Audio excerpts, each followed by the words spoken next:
দিন দিন জনপ্রিয় হয়ে উঠছে স্কেটবোর্ডিং। ৬ বছর আগে হাতে গোনা কয়েকজনকে নিয়ে যে যাত্রা শুরু হয়েছিল বাংলাদেশের স্কেটবোর্ড কমিউনিটির, তা আজ ১০,০০০ ছাড়িয়েছে। স্বপ্ন ২০২৮-এর অলিম্পিকে দেশের প্রতিনিধিত্ব করা। প্রয়োজনীয় সুযোগ সুবিধা পেলে সেটা সম্ভব বলে মনে করেন স্কেটাররা।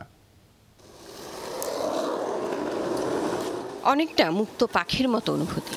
দুপায়ের খেলা হলেও শরীর ও মনের ভারসাম্য ঠিক থাকলেই কেবল এই চ্যালেঞ্জকে গ্রহণ করা যায়। পর্দায় স্কেটবোর্ডিংয়ের সাথে কম বেশি অনেকেই পরিচিত। ফুটবল ক্রিকেটের পাশাপাশি বাংলাদেশেও দিন দিন জনপ্রিয় হচ্ছে এই খেলা। আগ্রহী হচ্ছে কিশোর তরুণরা। স্কেটবোর্ডিং ডে উপলক্ষে পূর্বাচলে র্যালি ও নানা কসরতের আয়োজন করেছে স্কেটবোর্ডিং কমিউনিটি। প্রশিক্ষণ ছাড়া শুধুমাত্র আগ্রহ থেকে যারা স্কেটবোর্ডিং শুরু করেছিল, তারা আজ স্বপ্ন দেখছে আন্তর্জাতিক প্ল্যাটফর্মে যাওয়ার।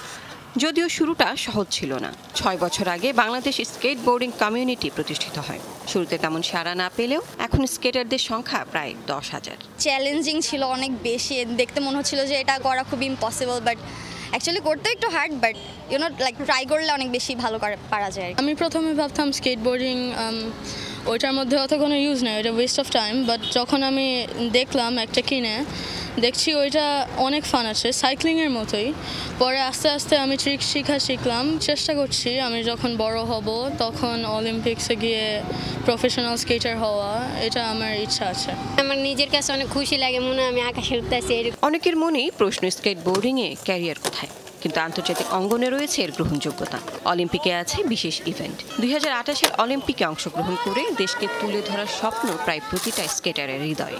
২৪ সালে আমরা অলিম্পিকে লোক নিয়ে যেতে পারিনি, তবে ইচ্ছা আছে ইনশাল্লাহ ২৮ সালে আমরা অলিম্পিকে লোক পাঠাবো, আমাদের খেলোয়াড়কে পাঠাবো। ওইভাবে প্রিপারেশন নেওয়া হচ্ছে।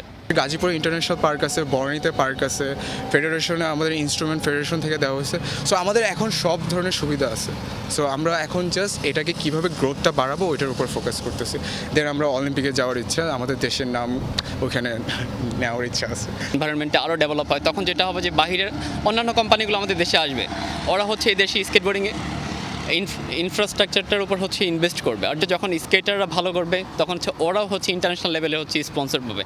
সো এটাকে কাইন্ড অফ একটা ক্যারিয়ার হিসেবে নিতে পারবে। সব নতুনের সমালোচনা হয়, কিন্তু আত্মবিশ্বাস নিয়ে এগিয়ে গেলে সেসব সমালোচনার প্রতিবন্ধকতা মোকাবেলা সম্ভব। লাভলি বিথি, যমুনা নিউজ, ঢাকা।